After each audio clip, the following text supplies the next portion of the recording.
from what we're hearing from the government, there is a high confidence interval that with caseloads coming down as steeply as they are, and as different state governments start unlocking the economy, there will be a sharp bounce in economic activity. Net, the government is hoping that the overall numbers for this financial will not be much lesser than what they projected in the budget. Is that a sense of optimism that you share, or do you have a completely different point of view, Mr. Chidambaram? It's just bravado at this moment. Anybody who says that the year will show remarkable growth and will bounce back hasn't either done his or her math, or is it whistling in the dark?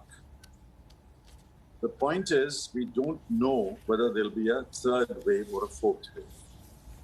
All we can talk about now is only the first quarter. The first quarter this year is practically washed out like the first quarter last year. Last year, please remember that the first quarter ended with minus 24.4. But not quite like the last year, sir. Many differences. The lockdown not as intense, some economic activity still being allowed. So yes, the economy will certainly take a hit, but it's not quite like the first quarter of last year. I won't interrupt your question, but you are welcome to interrupt my answer. It is worse than the first quarter of last year. I'll tell you why. Unemployment is now crossed 11%. Number of people pushed below the poverty line is estimated at 23 crore people. Inflation is higher this year than last year at about the same time. You think there is no national lockdown, but add up all the state lockdowns, it practically amounts to a national lockdown. I don't know whether the lockdowns will be extended. I don't know whether the lockdowns will be extended beyond June 30. But surely up to June 30, there is going to be practically no economic activity worth its while. Please remember, automobile companies have closed production for several days a week. I'm not wishing all this happens. I'm only going by the realities around me.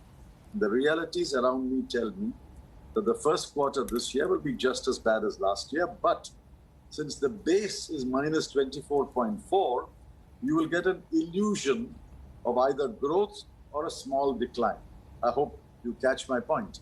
Since the base is minus 24.4, there's an illusory growth.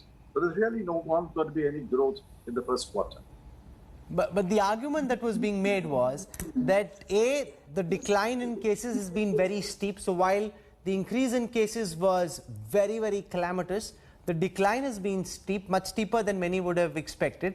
And secondly, because we learned from the experiences of the first quarter when there were many unknown unknowns at play, this time there are more known unknowns, and therefore we've been able to calibrate the economy in a way that many of the supply chains that have come to a grinding halt in the first quarter of last year are still plying and still functional, and therefore the damage to the economy may not be as severe as last time.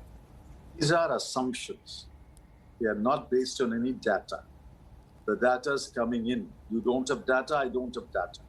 I'm going by data that is available.